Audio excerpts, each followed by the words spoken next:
Welcome to Politics, a Harry Potter reread podcast focusing on politics in the wizarding world. I'm Adri, your co-host and recovering English major. I'm Helene, your co-host, producer, and currently living human popsicle. Thank you, Minnesota. And today we'll be covering Chapter 22, St. Mungo's Hospital for Magical Maladies and Injuries of Harry Potter and the Order of the Phoenix. This is the one where Harry tells everyone about his quote-unquote vision of Arthur's attack.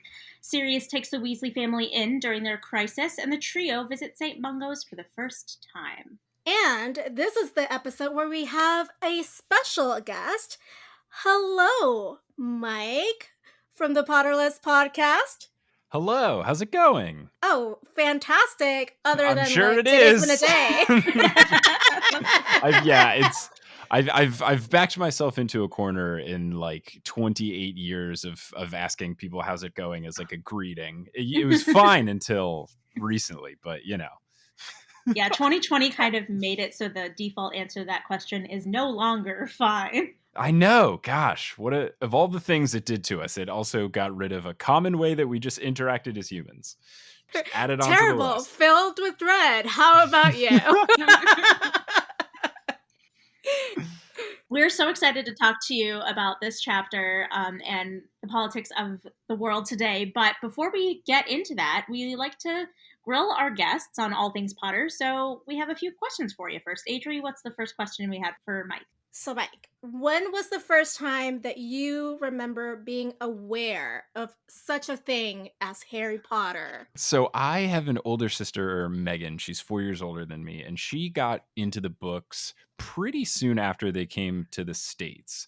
So I first heard about it because of her, and because of that is why I didn't read them, because before Harry Potter came out, she had just read Lion, Witch, and the Wardrobe, and my mom was like, I think you would like that too. So I started to read it, and I hated it. I absolutely hated it. So when Megan came around and was like, oh, I just read the first Harry Potter book, it's so good, I was like, no, I've fallen down this rabbit hole before. I'm not reading Harry Potter. So that did set up my future career. But yes, I would say probably like, I guess like around like late 90s, like 99, 2000-ish feels about right. Like me in like second or third-ish grade. I was born in 92. So yeah, that's when I first heard of its existence and very quickly was like, not for me. So your entire like adult life basically was shaped off of not trusting your sister's taste in books when you were children. Pretty much, yeah. I mean, I just growing up, like I was good at reading. Like I started reading at a very young age, but when it came to like reading just for fun, I didn't really enjoy it as much when I was young. I really enjoyed like playing sports, playing video games, stuff like that, normal kid stuff. So it was harder to get me to read books just for fun. And I just was not into super fantasy stuff. I was more into like more realistic-y books. So I really got into like sports books about kids since I was a kid that played sports. And I really liked Holes by Louis Sachar and stuff like that. So love that book. Books where I could see myself in it, less so of fantasy. So then what as an adult made you want to finally read the series and also subsequently create a podcast about you reading the series for the first time? Yeah, so I had started a podcast about Vine, the app, because I was very much into the app Vine. And I started a podcast just to try to like convince people that meeting people from Vine is no weirder than like meeting your significant other from Tinder or a dating app of sorts. So I would just have conversations with the friends that I made from Vine and just trying to say like, hey, look, it's normal and stuff like that. So I did that for like a year and it was fun. But as like Vine started to fade and as the show felt like I was getting a little stale, I knew I wanted to keep doing podcasts because I liked the format, but I wanted like a subject that was less niche. So I tried to think when I was coming up with ideas, I was trying to think like what's a topic that a lot of people really like, because then it would have a very wide audience and not just like this very tiny subset of people. And the first thing I thought of was, oh, well, everybody likes Harry Potter. And then my second thought was, oh, but I haven't read it. And then my third thought was, oh, wait, that's the podcast. So that was my idea for the show. I sat on that idea for a little bit until I met my now wife, Kelly. But at the time, we weren't together, and I was just looking for more excuses to talk to her. And she offhandedly mentioned once that she really liked Harry Potter, and I was like, aha, an excuse to talk to her. So then I decided to like start reading the books in prep for making the show. And then, yeah, here we are. Man, the So series fitting. Close to Valentine's Day, the story. Just everything. Harry Potter brought you closer to your wife to be. That's so sweet. Yeah, it really did. Aw. All the game. I love it. So, if I've got my intel right, you're a fellow Gryffindor. I think you mentioned this on the panel we were on together years and years ago. Yes, many moons ago. Yes. So, hello, fellow Gryffindor. What's your secondary house? Sure. Main house, definitely Gryffindor. Very, very much so. I would say the secondary house of mine would be a Hufflepuff, just because I am very big into loyalty, whether it is serious things like friendships or silly things like sticking with my beloved New York Knicks franchise, even though they've been a terrible basketball organization for 20 plus years. So loyalty is really important to me, trying to like look out and be accepting and stuff like that. So I would say Hufflepuff is definitely secondary, though I have too many tendencies that are distinctly not Hufflepuff, like being, really trying to put myself out there and definitely wanting credit for things and stuff like that. Being okay with, hearing people say nice things about me, stuff like that. I feel like I've originally thought I was going to be a Hufflepuff. And then as I actually learned what the houses were, I realized I'm more Gryffindor, but I like to think I've still got a little puff inside me. Adri, your secondary house is Hufflepuff too, isn't it? Correct. I was okay, and then well, it's funny because then I'm a Hufflepuff, which my secondary house is Gryffindor. So we've got lots of Griffin puffs or Huffledores or whatever you want to call them here on this podcast for sure. Yeah, we've definitely got like a real imbalance of the houses tonight. we do not have that. Ravenclaws and Slytherins not welcome. Get out of here, nerds and racists. Bye. If you're a real Slytherin, I know you're not actually racist. It's just the ones in the books are. but you will stand by that nerd quote forever, correct? Yes, I mean, Ravenclaws are proud nerds. I mean, I really don't think nerd should be an insult at all. Yeah, I very much ascribe to the Vlogbrothers definition of it, that like just being a nerd means you care a lot about something, and that's like, since when is that a bad thing? Yeah, totally. No, that's actually a great thing. Yeah. Do you have someone in the Wizarding world that you would consider your best friend if you met them in real life? I for sure think it would be Ginny. I feel a kinship with a lot of the Weasleys. I feel like I would be friends with Fred and George, but they're just a bit too silly and goofy, and I don't find pranks to be funny. And I feel like if you were going to be friends with them, you'd have to be really okay with pranks. I really enjoy Ginny. Just like, I feel like she toes that line between being silly when the time calls for it, being serious when the time calls for it. And I look to her for inspiration of trying to like be funny and uplifting, but like at certain times it calls for being somber or just being supportive, etc. And I think Ginny toes that line pretty well, so we're on the same page. Yeah. I'm sure Adri knows this because she knows me very well, but I'm sitting here with a huge grin on my face because Ginny is my favorite character. She's great. She's so great. All right, so we talked about BFFs. Who would be your arch nemesis? I'm going a little like non-easy here because I think it's very easy to be like, oh, Voldemort because he's Hitler, or Snape because blah blah. But I'm gonna go with one that one of the most surprising things when I started reading the series is that like Slughorn wasn't universally hated, and I find that to be very confusing because I think he's terrible. So I would say Slughorn just because I think he's like an underrated bad person. He's just so like, he's all fake. He's all about appearances. He's all about being a phony. He's all about optics and caring what people think. And like, he's like if LinkedIn was a person. And I think he deserves more hatred. Like Slughorn would be really into Clubhouse right now. Like that's who we're dealing with Slughorn. And I just I was like scarred of this in my early days of engineering before I started doing this full time, where like there were so many people that would just do things in their career for the sake of like getting connections or doing this thing because it looks good and stuff like that. And I just saw so many people that like shaped their lives based on like what other people would think or say if they did stuff, and it just rubs me so the wrong way. I'm very much about do whatever feels right to you, dress however feels right to you, act, date, like whatever. Don't do it based on like other people's opinions. Obviously you want to like keep people's opinions to like make sure you're not being a bad person, but like don't let other people shape your decision making. Just like be yourself. And I think Slughorn is just the antithesis to that. So I despise him. Man, LinkedIn as a person, that is like the most apt description I've ever heard. That is so, I love it. I love it. Yeah, I mean, Slughorn would walk around like his entire framed picture things is basically like the endorsed section at the bottom of a LinkedIn page. Where it's like, oh, Cormac McLagan's dad endorsed me for, you know, my Quidditch prowess or whatever. Oh my gosh, so true. Oh my gosh. So if you could change one event or thing in the entire series, what would it be and why?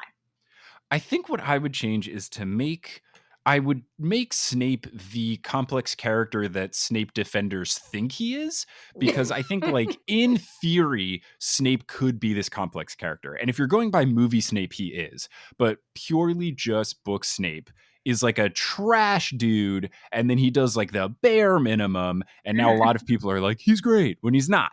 He bullies children for no reason. He goes out of his way to make fun of Hermione with the teeth enlargement thing, which is completely unforgivable. Makes fun of Neville for no reason. Like Neville, who has a terrible family situation. Like what a rough situation for a kid to be in. And Snape is like, oh, there's this guy who's incompetent at being a wizard too. I'm also going to make fun of him for no reason. Like at least there's a bad justification with the Harry bullying that Snape does, even though Harry's a child and Snape's 40.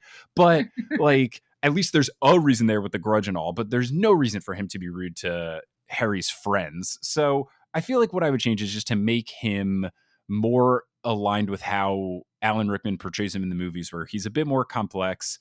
He is, you know, like there's a difference between being reserved and curmudgeon-y and then being like outwardly rude in certain circumstances. So I feel like if Snape wasn't just like mean for no reason a bunch earlier in the series, when he starts to have his redemptive arc towards the end and you start to learn like his tragic backstory, I think that would make it land a little bit more rather than it come off as him just being this guy that just like couldn't get over a grudge for a really long time. So I would just like take out some of the bad parts, add in some more good parts so that he is truly complex and not like round up to being a bad person. I mean, we've said this before, but Snape is definitely just an incel. Like, I mean, yeah, I've seen like a lot of those threads and stuff, and like it makes sense. I feel like J.K. Rowling even felt like she got it wrong because movie Snape is so different. I feel like that was like her second crack at trying to make Snape. Well, you know, you add things like the shush under the look tower or whatever, the big tower thing. Astronomy tower. There it is, the astronomy tower. Thank you. Like adding stuff like that is stuff that just like was not there in the book at all. And I think if she could go back, but you know, J.K. Rowling, but you know. I think he could be more complex than he actually is in the text. Alan Rickman, rest in peace, was a fantastic actor who really, you know, made it permissible to like Snape. At least he's just so likable. How could it's impossible to not like? Even if you watch Die Hard, you're like, wow, this Hans Gruber guy, he knows what's up. Like, it's so hard not to like Alan Rickman in anything he's in. So I just wish that energy was in the book. Even in Love Actually, when he's like the trash husband, you're like, when he cheats on Trelawney, when he cheats on Trelawney, who he went and married when no one was looking, Love Actually, a Harry Potter spinoff. I'm here for it. Before we go too deep into our topic for today, we want to take some time to thank our patrons for keeping the show going. So if you'd like to help keep the show alive and get some exclusive content, please head over to patreon.com/aciopolitics.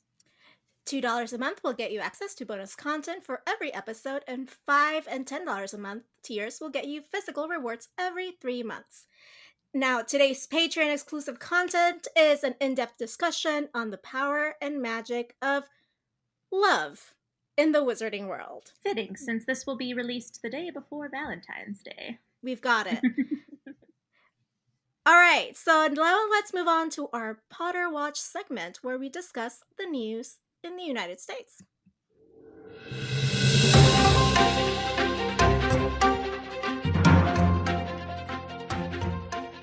I mean, mean, it's been a week, it's been a year, 2021, and just really, normally the Republican Party is morphing into the QAnon Party, with someone called Marjorie Taylor Greene being the face of this. I want to know who her opponent was.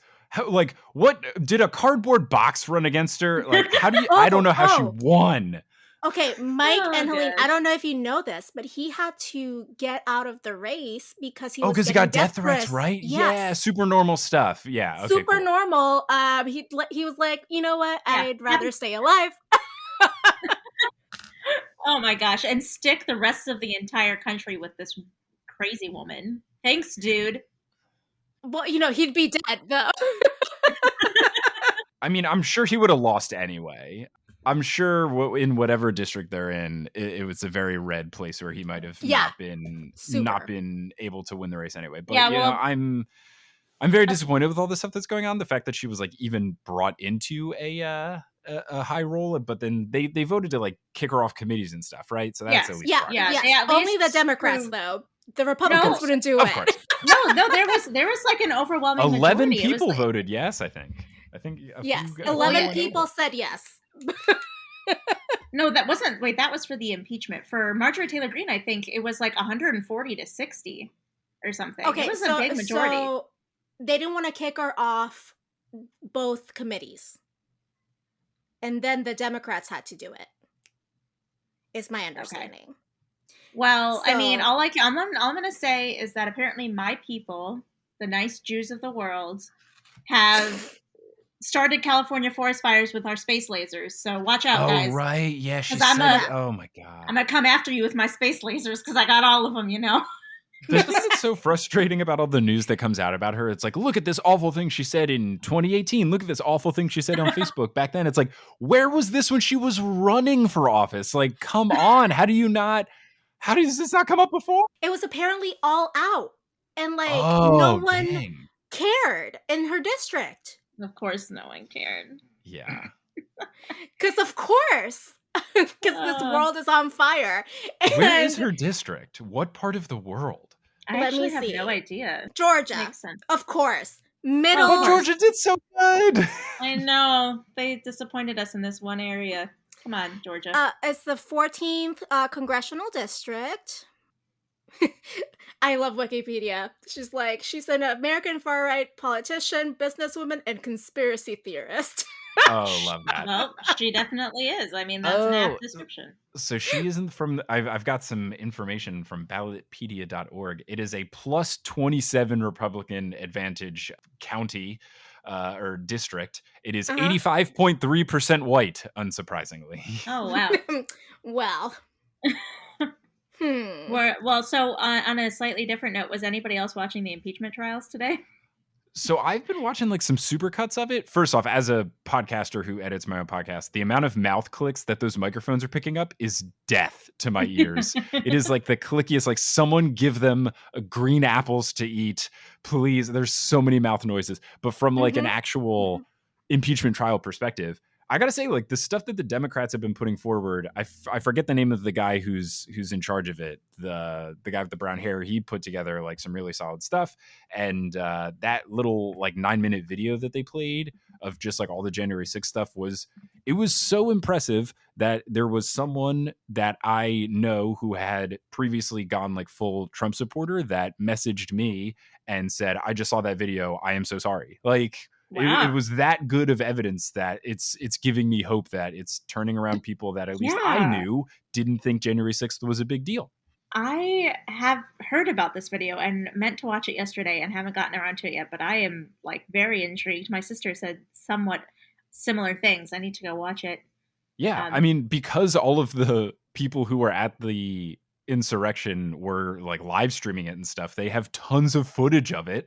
So the Democratic crime in the digital age. Yeah, I mean, they basically just did a big supercut of a bunch of videos from what happened. And what was big for me was that I was still pretty tuned into everything that went down that day, but there were some quotes from Trump himself at the little rally thing that was going on the day itself that I had never heard. And just like, you know, I put the pieces together from his tweets and his rhetoric that he was trying to incite the insurrection, but it didn't seem like 100% direct, even though it was obvious for anyone that like used critical thinking skills to think about it. But in the video, they have quotes where he was straight up like, he basically was like, we're gonna go to the Capitol. Like it was way more direct than I had even realized. Yeah. Fun fact, Marjorie Taylor Greene also did a like live stream of herself walking down those corridors where they were going to trap senators and congress people and gas them. Maybe like a few days after like everyone was like, strip her away from her committees. And I'm just like, she just like doubles down like Trump. Like, I'm going to say you shouldn't be fit to do this because you're a crazy conspiracy theorist, and then you're going to go and do something even worse. Well, she's already been stripped of her committees. What else are they going to do to her? But this was before she was stripped from her committees. I thought you said after. Okay, I must have so after it was announced that after Democrats were like, let's strip her away from her committees because of all the bullshit she'd been putting out, and she did a live stream of like showing everyone the tunnels, and I was like, what are you planning, you idiot? Like, I mean, I don't try to understand these people. They don't, I mean, it doesn't make any sense. And but the sad thing about all the, because the impeachment management, like, are they called impeachment managers? I can't remember. Impeachment managers, yes. Yes. So I was watching all their speeches today, and they were all so good. And then it just hit me after a while that I'm like, this is awesome, but they're not going to vote to convict. There's no point in this. It makes me so sad that this is all for nothing because 45 out of the 50 Republican senators, or 45 out of 49 now? I can't remember how many there are. But 45 of them have said that this is an unconstitutional impeachment, and they're not going to vote for indictment. So it really is not. There's no point. I think, though, Helene, if they get enough, like, public push from their, from where they're representing, from people watching at home who get their, minds changed, they might have to. Because they're cowards. We know that. Well, I mean, I'm definitely hopeful, but also realistic. Well, yeah. Hopeful, but remain skeptic. 2020, 2021, 2016, 2017. And so year. on. All years to come. My entire adulthood now is hopeful, but remain skeptical. The guy's name I couldn't think of, it was Raskin. That was his name. The Democratic manager.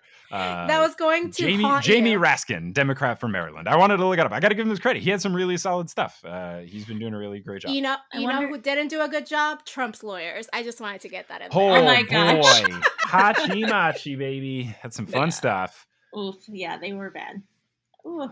I, too, could go to law school. They're just showing us our potential, guys. Sky's the limit. On to Hogwarts Debate Club, where we reveal to each other the politic that we think stood strong throughout this chapter. And then later we will deep dive into the quote or moment, character, and theme throughout the book that we think best embodies the politic that we're going to choose. So your turn first, Helene. Yes, I'm first. Okay. So my politic was half-truths. Kind of like, that was the best way I could think of to explain, like to name it, because there was also, I don't know, like information filtering or like, half-truths is kind of what I went with. So telling half-truths conceals the full story and allows the narrator or whoever's speaking or telling these half-truths to tell their story in a way that they feel is acceptable to their audience and that puts them in a better light. So we see this quite a few times throughout the chapter.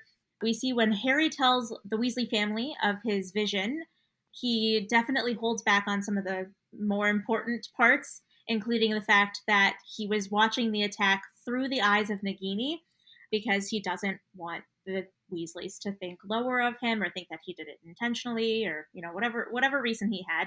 He only told them half the truth. And then Dumbledore asks Harry questions to confirm his suspicions, but he doesn't exactly explain why he wants to know. He kind of just tells him only what he wants him to know and holds everything else back. And then this one, it's kind of reaching a little bit, but I kind of see it like when Sirius tells Creature to get out, Creature kind of, he doesn't say anything, so he can't tell a half-truth, but he does what Sirius asks him to, but doesn't tell him that he's going to do to the extent that he's going to follow that. So as we learn later, that one word where Sirius yells out basically leads to Sirius's death because Creature ends up betraying him when he leaves and goes to Bellatrix. And then finally, in St. Mungo's, when Arthur is recounting his attack to his children, he explains what happens, but he doesn't talk about where he was specifically or why he was there. He just tells the bare bones of what happened without giving all of the special details that would lead the kids to understand that he was doing this special work for the order. Fantastic. Mike, what is your politic? Yeah, my politic was along the same lines, and similarly, I didn't know exactly how to phrase it. I originally didn't type it in the planning Google Doc because I was like, I don't know if this counts as a politic, but basically like tailoring the message to whatever audience you have to reach a particular goal. So like for me, it was just like the way Harry's trying to get certain things out of every conversation when he's talking about this situation, and like with Dumbledore, he wants to know like what is happening, so he doesn't hold back any aspect of the truth at all. But then when it comes time to telling the kids versus when it comes time to tell Sirius, like he has different trust levels, but then also like different things to get out of it. Like he's just trying to explain to the other kids like what happened, so he doesn't feel the need to get into all of the details of like implicating me. And for me, from like a politic perspective, it's like people, whether it's withholding certain information or trying to like dictate the message, it's to try and get to a certain point and frame your argument or whatever you're trying to say in a way. It's almost like it reminded me of when people like slip things into bills and then try to like not mention it because it's like, oh, the main thing you should take away from is the relief package, but also we did this thing where like a bunch of money's going here. So like it made me think of that too. As far as like the particular quotes or moments in the chapter, I think just the way it's structured in that the Dumbledore conversation, which is the like all out in the open thing, the fact that happens first, when you see Harry have all the subsequent conversations, as the reader that knows everything, you know what he's holding back. So like you can tell by what he's not saying what he doesn't want people to hear. So every time he has that conversation, you hear the story be a little bit different, like what's being withheld. As far as a character, I think it is Harry because it's interesting to see how he approaches all the different people, like all the different audiences get a different version of the story. And then I just like throughout the book, I think it's definitely something Harry does. It's most prominent in this fifth book when, he's trying to be or he's just being like irrational for certain things. And like, we see it later on when he does the serious thing, when he's seeing the vision and all of that. And he just really wants them to act on the vision. It's something that Harry does to try to get to a certain area, is tailor how he speaks and how he shares the information that he does have. Well, I think you guys' politic they're intertwined with each other, but also kind of with mine. So we all had like the same take on different things. So mine is conjecture, and which is kind of like a nice way of saying jumping into conclusions.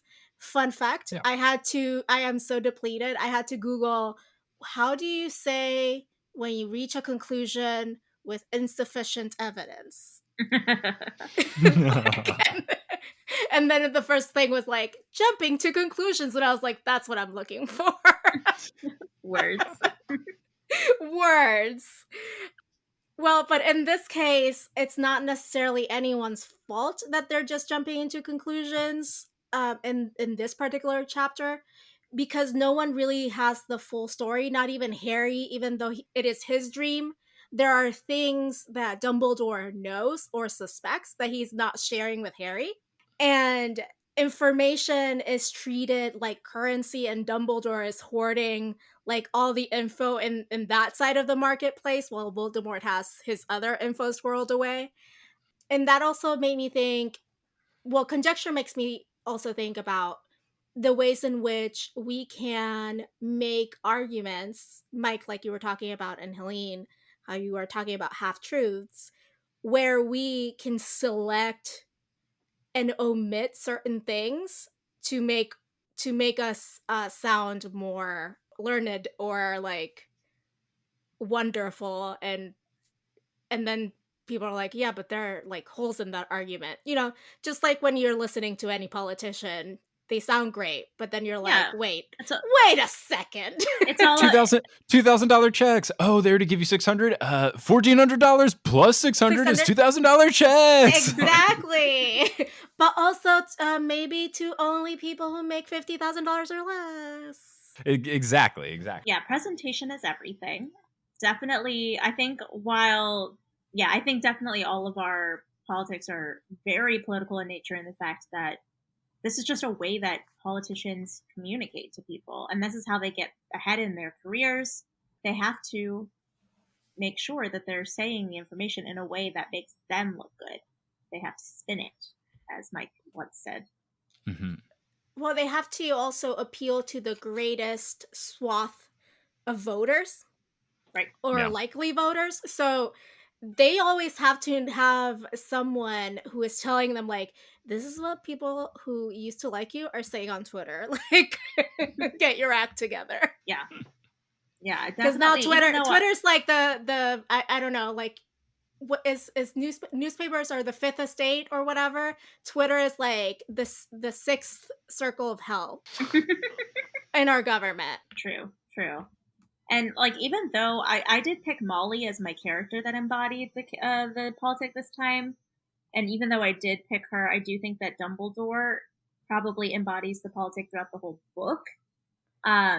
Molly really, for me, embodies it in this chapter specifically, Mm-hmm, and mm-hmm. in the fact that, like, she is the person in the room when they're in St. Mungo's, enforcing Arthur to make sure that he withholds the information that she does not want her children to hear. So she's the one that's like making it so that there are half truths and there are things that the kids don't know. Without her in the room, I'm sure Arthur would have just told him everything. I guess she sees it more as like, these are boundaries that we have to put for our children's safety, but your children are nosy, ma'am. Right. Your children want to know everything. Stop trying to make their lives easier by just hiding things from them that they might actually be better off knowing. Just when you think you're doing the right thing, but it ends up blowing up in your face anyway. For me, the character was kind of like Harry, but I also thought that the members of the Order, from what we were able to overhear, are also pretty involved in like jumping into conclusions or, framing conclusions without really understanding if they have at least most of the facts. I don't even need all the facts, but at least most of them. Yes. Yeah, I mean, it's definitely something that comes up. It's like people already have an idea in mind, and then they just like get confirmation from a character, Mm-hmm. as opposed to like using all of like sound logic and reasoning to get to the conclusions. Like it's almost like they're trying to like confirmation bias their way into some of their decisions. Like they've made the decision and then they check afterwards, like, oh, cool, tight, that aligns with my theory I already was acting upon. Yeah, that confirmation bias is the worst. I mean, is the worst. We are all susceptible to it, right? But it also shows a very like limited view of one thing or something that happened. Like, you would get, I don't know, at a party you would ask 10 people like what happened, and you would have 10 totally different stories, and they might all be right, but until we all put them together, we can't have like the full picture, really. Right, but then the people who are listening to all the stories are going to believe the ones that confirm what they thought happened, and not the ones that don't confirm, and there we go. Did you have a quarter moment that from the chapter, Adri, that really stood out to you? For conjecture, I thought I was going to go with the extendable ears incident, but the more I think about it, the more I'm like, well, when Harry was in Dumbledore's office, and he grabbed, the port key, and for a moment their eyes met, and, he felt the way that he felt. Oh, yeah. He jumped into a conclusion of, oh my God, what is wrong with me? Why do I feel this way? And, hormones, 15-year-olds, whatever. So that to me sets the stage for what comes later in his self-loathing.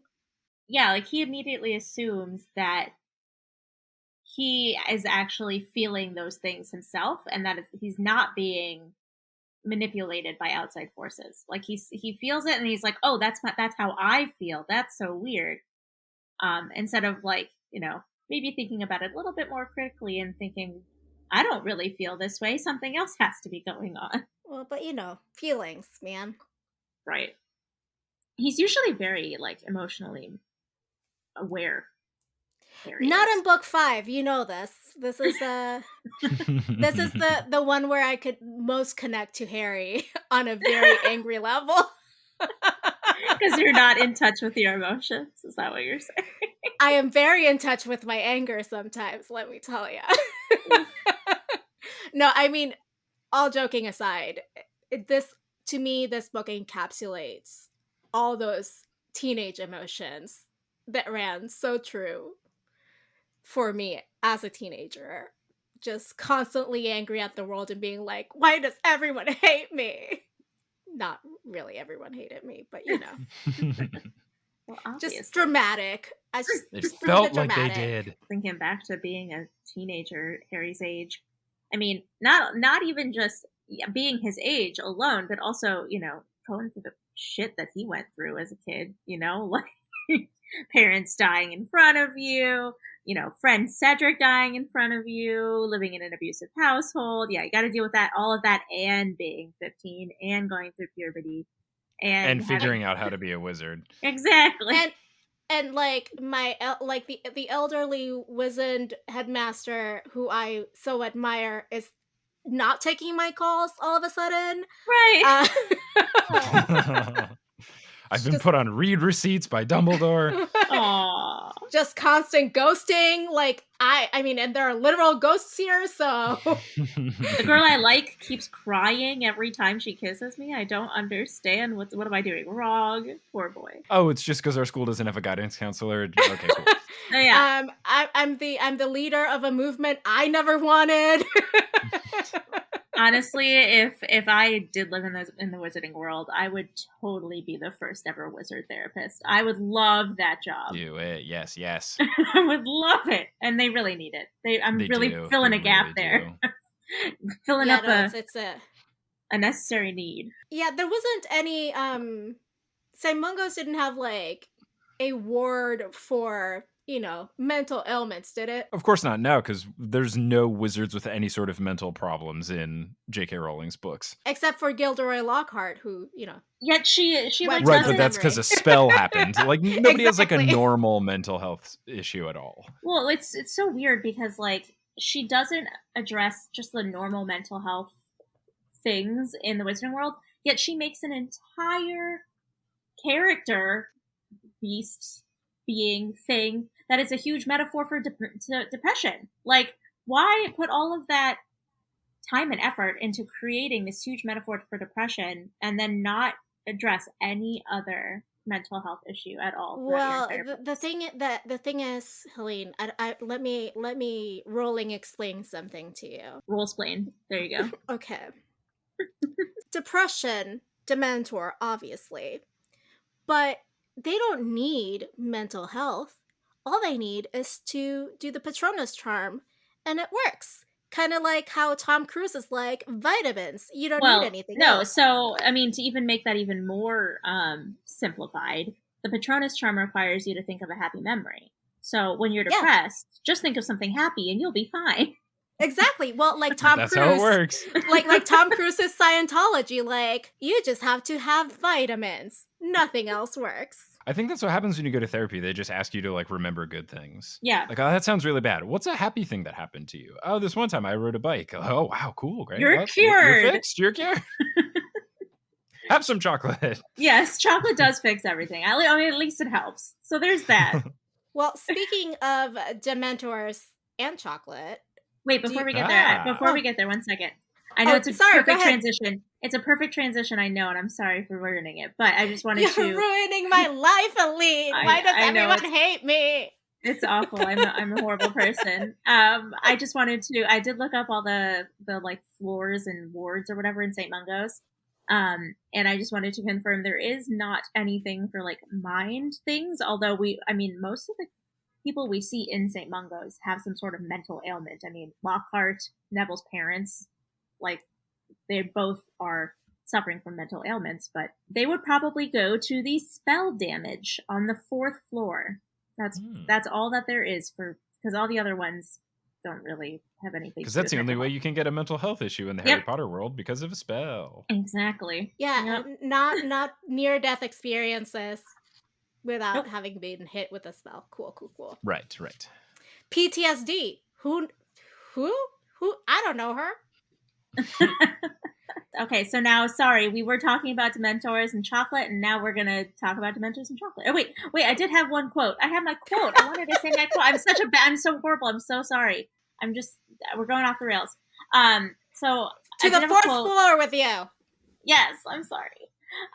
So there was a quote that I thought really fit my politic for this chapter. I just wanted to read it for you guys real quick. So it says, Harry began, this was even worse than telling McGonagall and Dumbledore. I had a kind of vision. And he told them all that he had seen, though he altered the story so that it sounded as though he watched from the sidelines as the snake attacked, rather than from behind the snake's own eyes. Very telling. I mean, basically says exactly what I said the politic was, and the fact that he altered the story so that it made him look better to the people he was telling it to. So... every time you tell something traumatic, you're re-traumatizing yourself. True. A little bit. Unless you have a professional to guide you through it, which we have concluded there is not one in this series. And he knows, I think Harry knows pretty well by now that maybe it's not the best look that I was watching from the snake's point of view, because people are starting to get a little suspicious. Yeah. You know, just a little thing here called the Daily Prophet.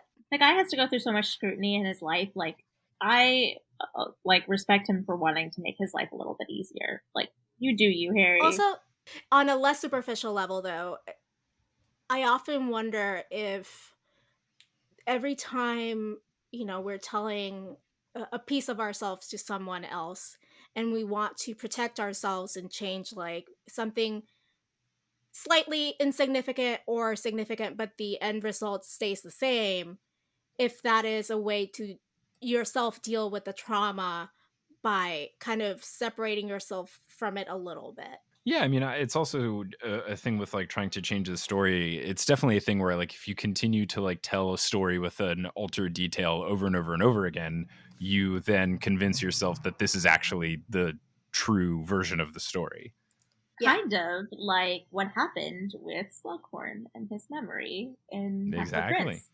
Except he did a really bad job of editing it. When I read the book, I always imagined it was a comically terrible, get out of here, no! I always imagined it being very poorly white out on paper, turned into a memory. It would have been much more entertaining if they had edited it like that in the movie, I have to say. But yeah, you can convince yourself of things that never happened by just telling yourself the same story over and over again. I mean, but still, poor Harry, he needs a therapist. Helene, you should be that therapist. I'll be there for it. I majored in psychology. I got this. You got this. I am useless at this. I majored in English. I can just barely read. All right, so Helene, you really stepped on the best transition in the world. Thank you for that.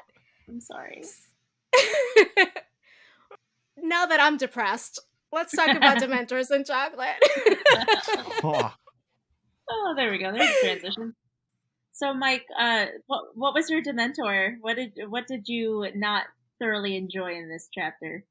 This chapter, it was funny that this is the one that we ended up doing, because this chapter I think is part of what I think is like one of the bigger issues with book 5. I don't think that the story of book 5 is bad, but I do think that like the way book 5 is told is one of my least favorite books in the series, just because it was like the first time she clearly didn't have an editor like telling her to cut some of the fat. And I think that it's really clear in this chapter when they describe St. Mungo's, because like this chapter starts, you've got all the snake stuff. He tells everyone about it. It's hype. You've got all the conversations, and then they're going to go visit Arthur, and you're all geared up and ready to go because Arthur's going to say his side of the story. And then what happens? For like 12 pages, it feels like they describe like getting into St. Mungo's and waiting in line for the receptionist at St. Mungo's, and then figuring out what's on all the floors of St. Mungo's. And like, I understand world building, but also just from like a pacing perspective, like just skip to the parts like they went into St. Mungo's and we're in Arthur's room. Like there's so much like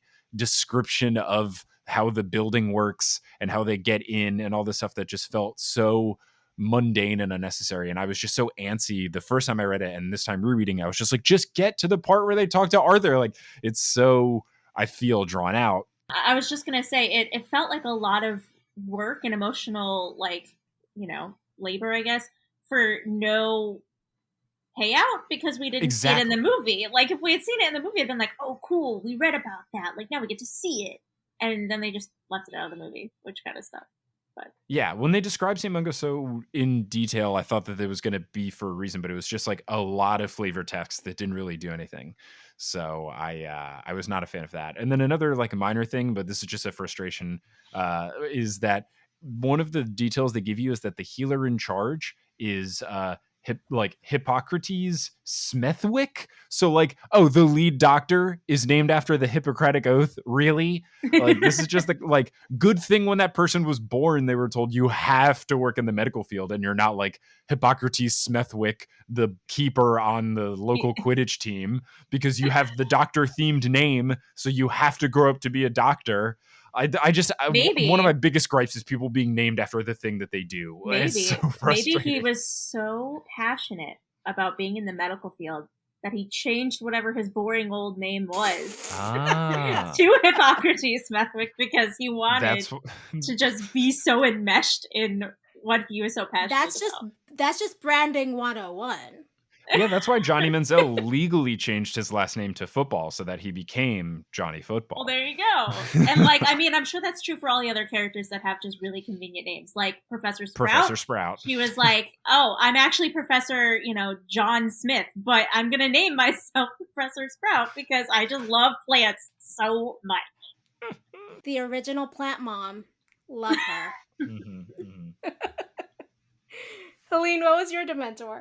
I love Harry. He and Ginny are tied for my favorite character. I love him so much, and I just feel so bad for him in this chapter because he is feeling so guilty for the part that he thinks or he feels that he played in Arthur's attack. Because he really feels personally responsible for it because he thinks he had something to do with it since he saw it through Nagini's eyes. So I just feel really bad for him and not being able to tell anybody what he's feeling. Or when he does try to tell Sirius just kind of like brushes him off. And he can't even sleep. Like he doesn't even want to go back to bed because he's worried he'll attack someone else in his dream. And poor guy. I just want to give him a hug and be his therapist. It's been a while since I read this chapter. Do we even go to St. Mungo's again after this? Yeah, ever? We do. Yep. We have to meet Neville's parents and check in on our old pad. I was gonna say pal and buddy, and I just said Patty. I don't know. Our old pal Gilderoy Lockhart to see how that memory charm is treating him. So okay, we go back at least once. All right. So when they're in line and everyone's like, yelling around, and he's overhearing all of these things, I'm like, I'm sorry. Is there no patient privacy in here?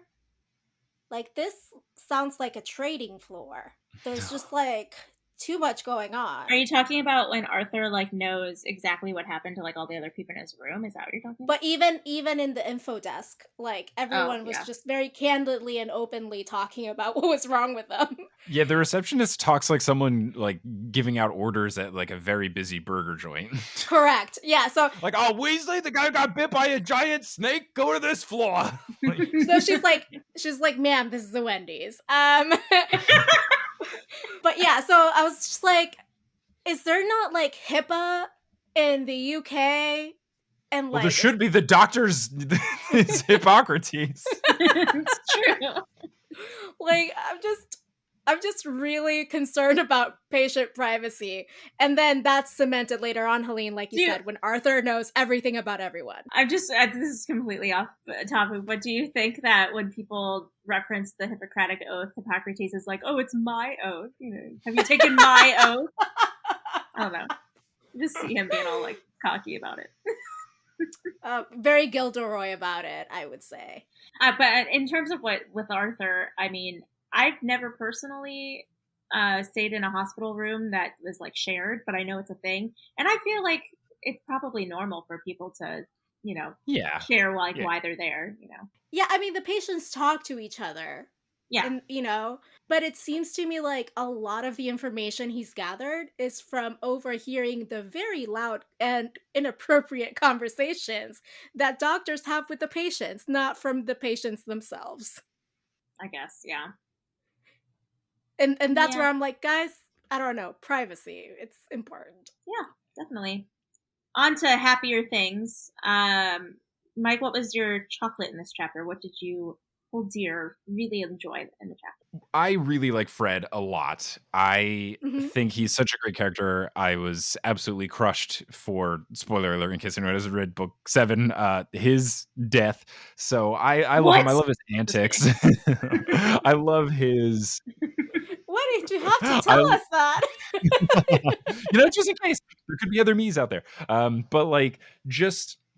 his dedication to snooping in this chapter is great. Like, he is so adamant about figuring out what happened and trying to listen in on every single conversation. He annoys Molly about it. He whips out the extendable ears the first second that they get the chance to in the hospital. Like, he is so determined to hear what is going on, and you just gotta respect someone who is really dedicated to a cause, and his cause is trying to listen in on conversations that he's been intentionally left out of. And, you know, I respect him not quitting. I too respect that. As someone who used to be very nosy in her teenage years and would gladly lip read a conversation that was far away.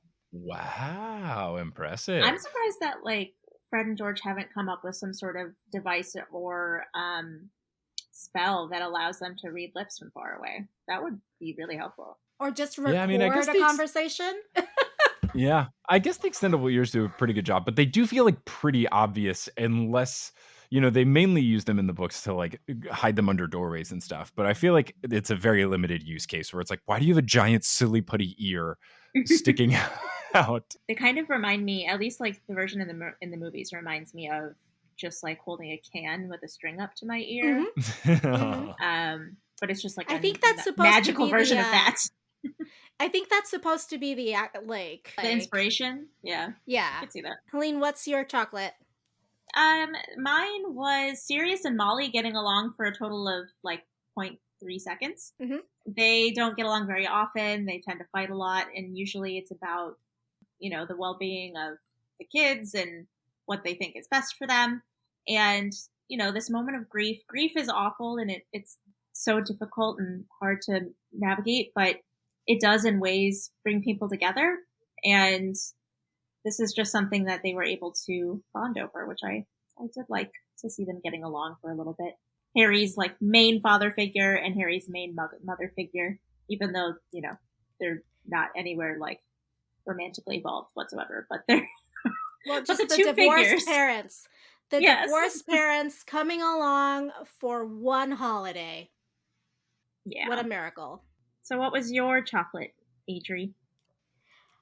So mine was, it's kind of cheesy. It's Arthur Weasley's, like, chipper determination in the face of like what was a near fatal attack, or a fatal attack if it had gotten untreated. Very good, very good. And you know, like they're like, oh, so why don't they take your bandages off? And he's like, oh, you know, I just keep bleeding all over the place. Yeah. Just, you know, small I have things. mortal wounds. I have mortal wounds. It's nothing. We're good. Let's move on. Yeah. He was really nice and to see in this chapter for sure. And it kind of it also bleeds into the next chapter, which has one of my favorite moments, which is when he describes Stitches to Molly, and then they like you hear through the closed door, they're like, "What do you mean? That's the general idea!" Like, one of my favorite moments across the entire series. So I agree. His chipper attitude is fantastic, admirable. It kind of tracks with, I just finished this book called 13 Things Mentally Strong People Don't Do. And one of the things is like, when faced with adversity, like mentally strong people don't wallow in self-pity. They accept the situation, they know it sucks, but they're not going to like throw a pity party over and over again for themselves. They're just going to be like, okay, this is how it is. Now we just gotta get out of it, you know? Yeah. I mean, I'm glad to know that is something that a book said is for mentally strong, because I have always done that. And I didn't know if it was like a good thing or if I was just like heartless, where I was just like, look, it's done. I'm not going to waste time being sad about this. We got to move on. And I have been, I know that sometimes it can be a complaint of either friends or significant others being like, hey, just let me be sad for a little bit, instead of I'm always trying to like fix stuff. Yeah. But I do always try to keep in mind that, like, you know, I think there is a time to be sad and there is a time to look back with regret, remorse, whatever. But there also comes a point where you have to realize your time is better spent like trying to move forward, move on, address the situation, rather than just like you said, wallow in your sadness. I have to wonder if, you know, I mean, I do believe that Mr. Weasley is very mentally strong, and I do believe that he doesn't wallow in his self-pity for very long. But I also have to wonder how much of that demeanor that he was putting on was to make the kids feel better about him being attacked. You know, like, I think it could be to make Harry feel better too, because if he knows the truth, I don't remember if Mr. Weasley actually like fully knows that Harry's behind it, but like it could be a bit of an act to try to not make definitely the kids, but maybe even Harry too, to be like, oh, it's not that big of a deal, kind of thing. Yeah, definitely. Helene, I think that you have a great point there. The one thing that I would say to that is that sometimes even when you're pretending to be a certain way, and you know, just for X reason, are you gonna say fake it till you make it? It actually helps though. It's kind of like, if you're, you know, like I hate this, I hate that it's true, but if you feel like a certain way, if you like smile for 5 seconds, it kind of becomes a little bit better. Not completely, but a little bit. Yeah. Just like today was a trash fire and we're here laughing. Exactly.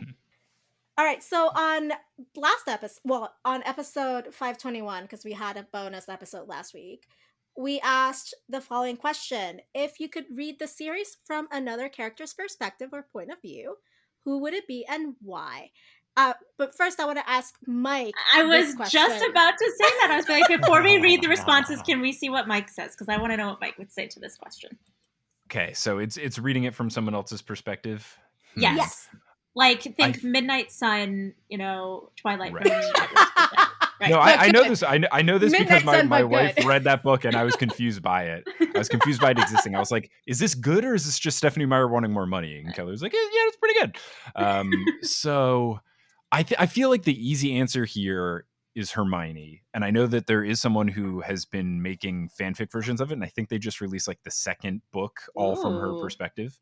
A lot of people sent that my way because on an early episode of Potterless, I was like, they should do this from Hermione's perspective. And a bunch of people are like, they did. And they emailed it to me. Ooh. But I think if I'm trying to go a little outside the box, I would love, just because we get some glimpses of McGonagall's like inner thoughts when she doesn't hold back, when she's like very sassy towards Trelawney, or if she's very sassy towards Umbridge in particular, like she really pulls out her inner thoughts. I feel like getting to hear McGonagall as a narrator, because like we all think the meanest thing in our head and then say a normal version out loud. Like, if we have a whole book of McGonagall just like thinking ill of everyone that makes whack decisions, it'd be really good. Like, I think McGonagall's inner thoughts are probably incredibly biting, and I would love to hear them. So I feel like the books, from her perspective, just to be like, oh, Potter back on his bull again, I think it'd be very fun. Oh, these idiots would be like every 5 seconds. Exactly. Yeah. It'd be like, oh gosh.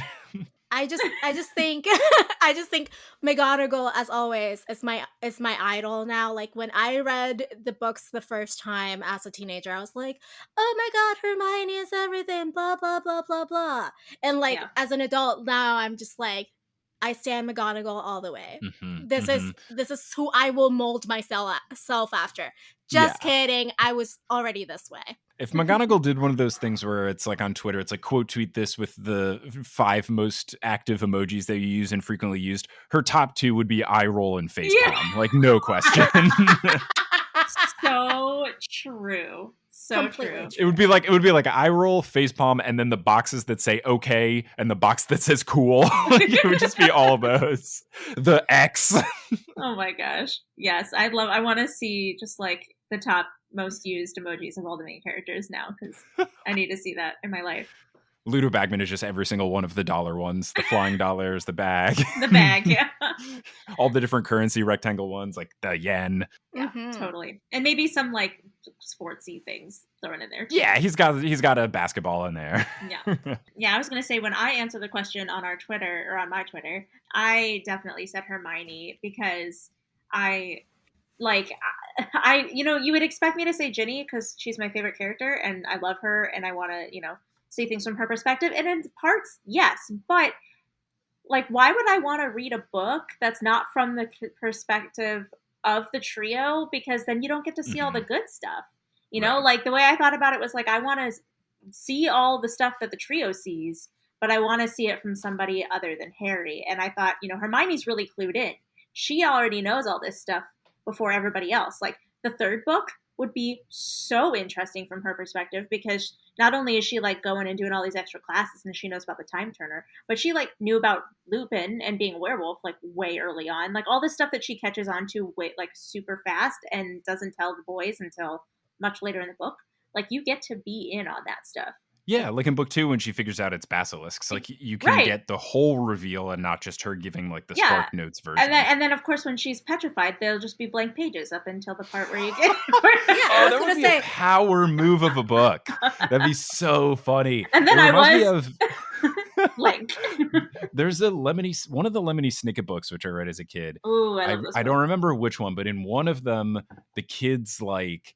I think they have to like cause the lights in the building or something to turn off. So they like stick something into a power outlet to like overload the electricity and it turns it off.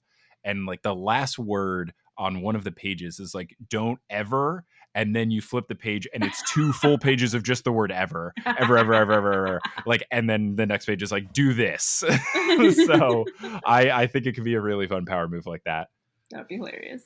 Just like chapter 18, I was still a statue. Chapter 19, still a statue. Yeah, it's like the record scratch freeze frame. Hey, you may be wondering. I got petrified by a snake. Yeah, I just stared at the ceiling in the hospital wing for 3 days straight. NBD. It would be funny if her thoughts were active. So it was 3 chapters of just being like her counting all the speckles on the ceiling or something. Yeah, it's like, oh, what do I do? I'm so bored. I wish I could read right now. Like, I wish I could ask Madame Pumphrey to put a book in front of my face. I was just gonna say that, Helene. Oh, great minds. It's all good. just like, I wish someone would at least talk to me, put a book in front of me. I don't know, something. Turn me towards the sun. Or no, you know what it is. You know what she's actually worried. She knows what she's doing. She's worrying the entire time about the fact that she can't be studying for her exams, and then she realizes, true. And then she realizes the exams got canceled. A sad day in Hermioneville. Yeah, true. Very sad. All right, so I am gonna go through some of the responses that we got to this question from our listeners. So from @NomaLily, I don't know how many L's there are in there. I'm sorry if I'm saying it wrong. They said, Padma Patil, I'd love to experience life as a normal Ravenclaw and learning all the things, school-related or not, while having some connections to the trio via Pavarti and access to background gossip and drama. I like that. Fair. Especially the gossip and drama part. Right. Like getting to hear all the deets and get the dish from the sister in Gryffindor. That'd be pretty cool. Yeah. And then at Toronto 2013 said Luna, and a lot of people said Luna, so we're going to hear all the different reasons why people picked Luna. She was definitely the most popular, that's the word I was trying to think of, character when answering this question. So they said Luna because she navigates the world under the influence of her father's conspiracy theories, but also cares deeply about justice. She knows what death is and seems to understand Harry better than anyone else. She builds meaningful relationships with outcasts, and she's my favorite character.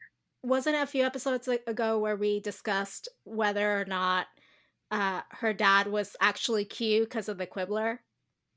Oh my gosh. I don't know if we actually talked about that, but that is very good comparison. Yeah. I think it was like a throwaway comment we made, and I was just like, I'm sorry, but the Quibbler QAnon. But at least he like skewed positive, where he like did good things with it, not like, bad things. But well, he's turned dark recently. If QAnon was like a liberal. Right. 2020 has damaged us all, okay? But I mean, Luna and Zeno are definitely the resident conspiracy theorists in the series, so it fits. Paris, one of our patrons, also said Luna. They said, I would love a Luna point of view. She's one of my favorite characters and also one of the kindest characters in the series. I'm learning that Luna is a lot of people's favorite characters. Not surprisingly. But our editor, Allison, said Luna because she wants to know what's going on in that head of hers. Yep, accurate. Mm-hmm. Yes. Luna also would be a good one on a similar vein of McGonagall, where like Luna, in not a mean-spirited way, just in like a not understanding social cues way, sometimes accidentally thinks really mean things about people. So she also could have like some really, really funny, just like deadpan humor kind of thoughts about Ron making a poor decision or Harry being silly, etc. I feel like a book from her point of view wouldn't be a lot of internal dialogue because I feel like she says everything that's on her mind. So I feel like it would be like she would like think it and then she would say the same exact thing, like, "Oh, Harry looks good today," no filter. And like, "Oh, Harry looks good today." She'll like it would just be like, "I think I'm going to say this out loud now." Yeah, Luna to me, as a neurodivergent person myself, really like hits all those notes of being neurodivergent in the way of like, this is a social norm I didn't know was a thing until someone explained it to me, type situation. Only no one has really explained it to her, or if they have, she doesn't want to listen or doesn't care. Maybe both. Yeah. I mean, and obviously there are levels to this. Like some people can mask their neurodivergency better than others, and we shouldn't really be masking ourselves to quote unquote fit in. And Luna's just unapologetically herself. Totally. I think that's probably why she's a lot of people's favorite characters. Yes. Sure. A lot of people aspire to be like her. See, Ginny's my favorite character because I aspire to be more like her. So I feel like more other people choose their favorite characters based on people they want to be like. Mm-hmm. Same, yeah. Then we have a couple more answers. Rosewood_wands on Instagram said Dumbledore because there was so much going on behind the scenes that we didn't know. I also agree that would be interesting, for sure. Tested Eye Potter _podcast said Lupin because of adult perspective, memories of the First War and Harry's parents, order business, and also romance. And he's a complex character who does make mistakes, so it would not be boring to read the story from his point of view. I like that a lot. And then finally, Noland Creative on Instagram said Sirius, mainly because I'm a hardcore Wolfstar shipper. I'm loving these. Thank you guys so much for answering that question. Maybe one day we'll get it. Maybe hopefully not from the same author. That would be nice if someone else would jump in and maybe make a more diverse story from a different point of view. That'd be pretty cool. But yeah, it's just so fun to kind of speculate what those stories would include if we saw them from different characters' point of view. All right, so this week's question is, what other inventions would you have liked for Fred and George to create? So we've got extendable ears and all of the great stuff that we see in the books, but we feel like some stuff was missing or could be refined. So what kind of things would you have liked to see them create? Yeah, what mundane inconveniences could be solved by magical inventions? Or, hilarity, Exactly, yes. What looks funny and is mildly useful. I'm okay with that. Yes, I can't wait to see what everybody comes up with. All right, that being said, now is the time where we kind of stretch, kind of like this is the cool down phase of the podcast, and we talk about non-Potter stuff. We talk about the media that we've been consuming. Mike, what media have you been consuming lately? Sure. There's a podcast hosted by someone that people listening might be familiar with, Sequoia Simone, who also is a co-host of Fanatical Fix and Where to Find Them, which is a great Harry Potter Love podcast. her. Love She's her. great. Love the She podcast. just Yes. launched a new podcast called But Make It Scary, which I really enjoy, where it takes her and a guest take a rom-com and then each person turns it into a horror film. So they've done The Notebook. They did, I think, 4 Christmases. They did a Christmas movie around Christmas time. And then I was fortunate enough to be on the show, and I did The American President and turned it into a horror film. So it's a really fun show. It's brand new. There's like 6 episodes or so. So I think it's very funny. And I've been very much enjoying seeing people turn rom-coms into horror movies, because I am such a baby that I don't like watching horror movies, but I really enjoy like reading Wikipedia summaries of horror movies. Same. So I can like get the plot without actually having to go through the fear. So listening to a podcast of people crafting horror movies is like right in my wheelhouse of like the horror I feel safe and secure enough to have without actually having to watch a scary movie. Must be a Gryffindor trait, Mike. Yeah, clearly. Big brave boy over here. No, because I hate horror movies too. Like, I cannot. It's just jump scares I can't do. Yeah. I can do like a creepy thing. I can do a psychological thriller. I can do gross stuff, but just jump scares I've never enjoyed. I feel that. Do you have anything to plug? Do you want to plug your own project? Yeah, so we've talked about it in this episode, but if you want to listen to the Harry Potter podcast that I create called Potterless, it's where I never read the Harry Potter books as a kid. Me and guests were going through all the books and then all the movies, and then I did some fan-made stuff like a Harry Potter musical and Puffs, and now I'm doing Fantastic Beasts. So whole bunch of stuff there. Just search Potterless wherever you get your podcasts. And then I do some other stuff as well. You can go to my personal website, which is it's Schubs. It's schub.es. I've got new stuff coming out. I've got a big project that I will start to launch a Kickstarter for in late March. I'm trying to be like secretive about it until I get to the point where I'm making a big announcement, but keep your eyes peeled for that. It's something I'm really excited towards doing. And then on social media, I'm just at Schub17 everywhere, SCHUBES17. I'm curious because I've been listening to your recent episodes on the Fantastic Beasts movies, because I am also a host on Speak Beastie, so I work with Lizzie and Michael. Oh yeah. And I listened to those episodes, but I'm curious now that you finished Crimes of Grindelwald.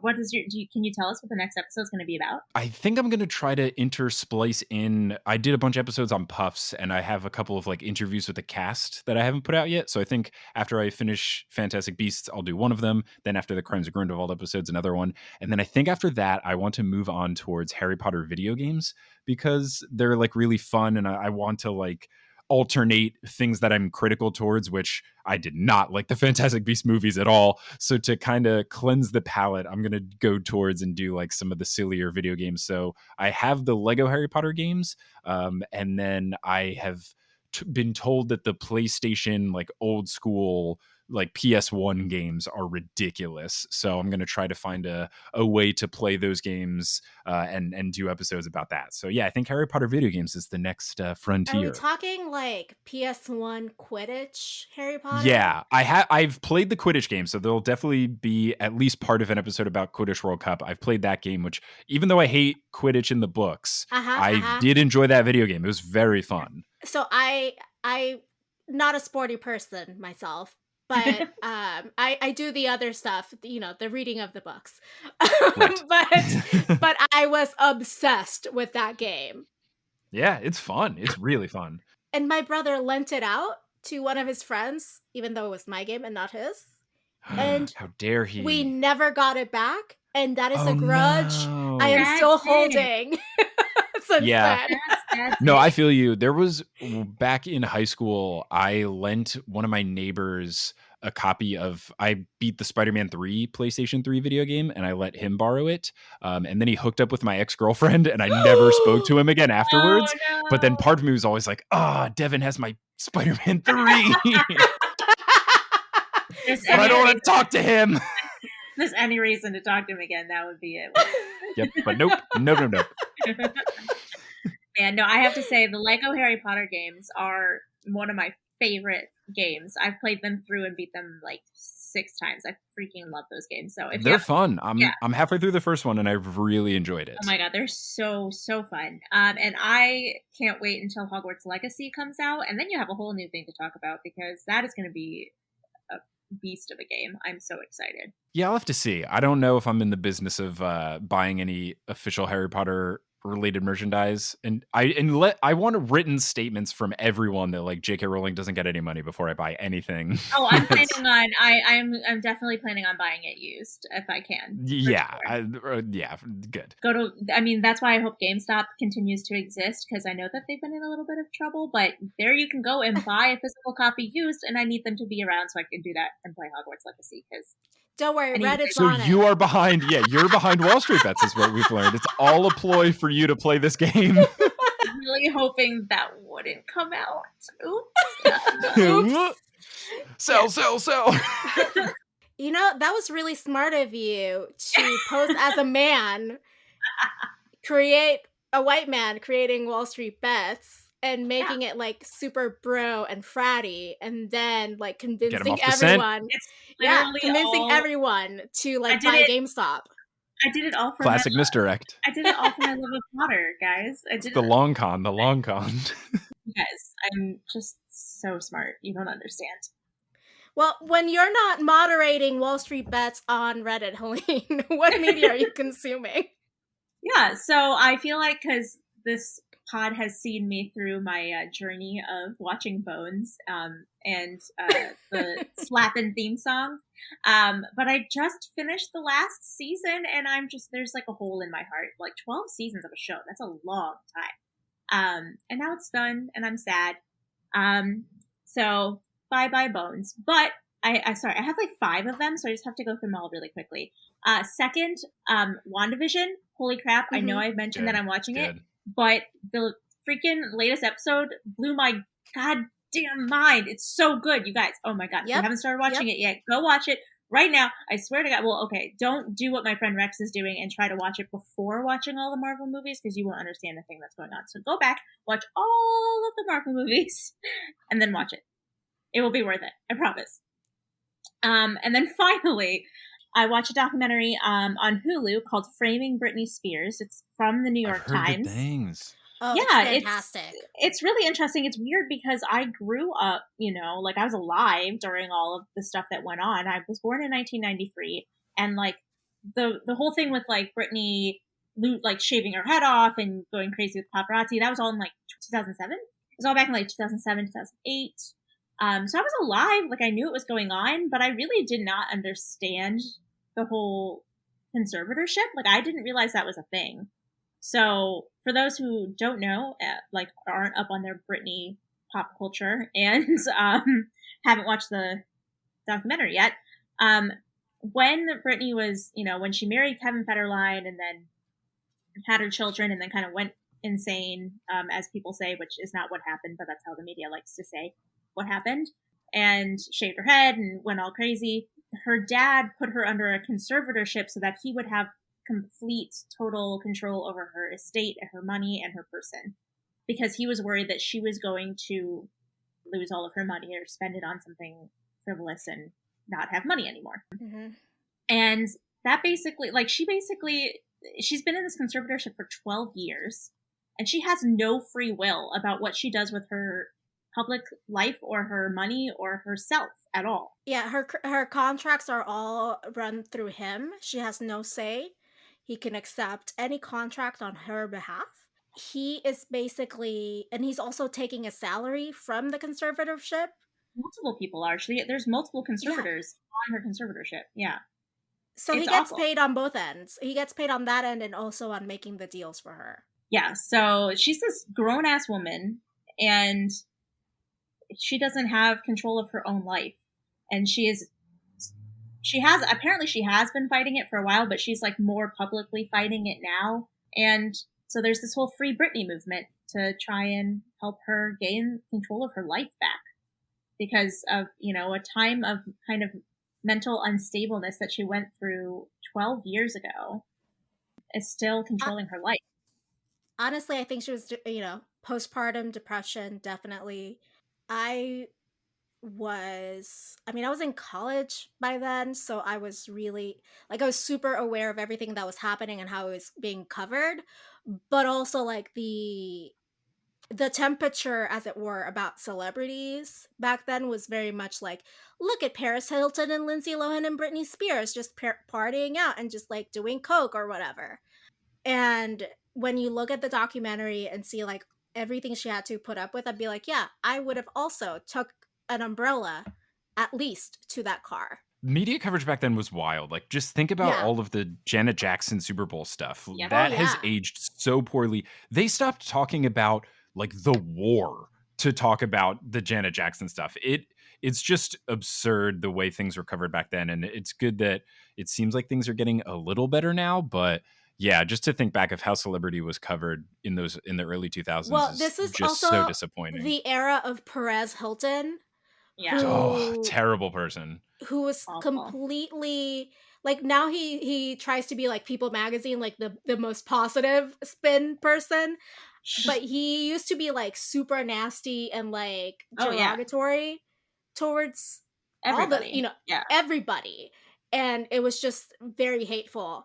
So, but that was he was able to exist and thrive in that area because there was an appetite for it. Yeah, and I'm watching this documentary, it became so completely obvious to me that the coverage of Britney's life and the things that she had to go through in the media and in public was very, very, very sexist. A lot of the things that she 100%. went through were a lot of things she went through were solely because she's a woman. And the way that they covered her breakup with Justin Timberlake, awful. Look at the Janet Jackson Justin Timberlake thing. The fact that Janet took all the heat, but not the guy who did the ripping of the thing. Obnoxious. No, Justin Timberlake's career thrived off of the quote unquote failings of the women in his life. It's awful. Yeah. So he literally had a hand in both of those things. Hey. On the destruction of both those images, because after she and Justin broke up, that's kind of when her career, it didn't tank, but her public perception, her image, she wasn't that sweet little innocent girl anymore. She broke the heartthrob's heart, apparently. I don't know. So it's really eye-opening. If you like Britney, or if you don't even know that much about Britney, I would definitely consider watching it. That's it for my media. I did have one plug though, because we recorded a special episode of Speak BC last night that's going to be releasing on Sunday on Valentine's Day. It's a special Valentine's Day episode. We also have a announcement about the future of the pod that I highly suggest you listen to if you care about what's going to happen with that podcast until Fantastic Beasts 3 comes out. And we talk about Vila and the Valentine's Day Massacre, and it's pretty great. So take a listen. Awesome. Well, I am on another week on my 30 monedas, 30 coins / action priest, as I like to call it, bullshit. But I did finish a delightful novel that had been on my to-be-read pile called Spoiler Alert by Olivia Dade. If you had ever wondered, like, what if the actor from my favorite TV show that's based on a book also wrote fanfic, and then we met on a fanfic forum, and without me knowing, and all this other stuff, give it a read. It's great. That's awesome. That sounds really good. All right, that's it for today's episode. Join us next week as we get to chapter 23.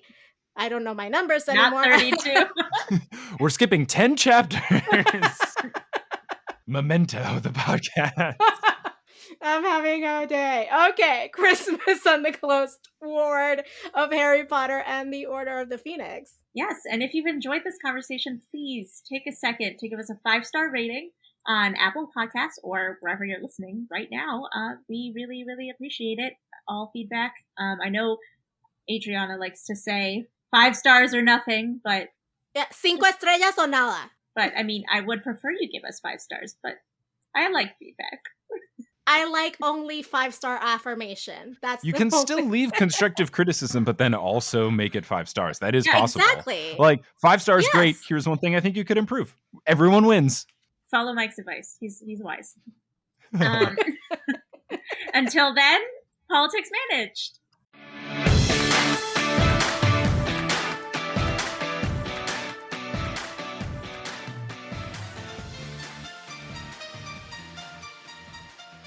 Support this show by going to patreon.com/Occhiopolitics.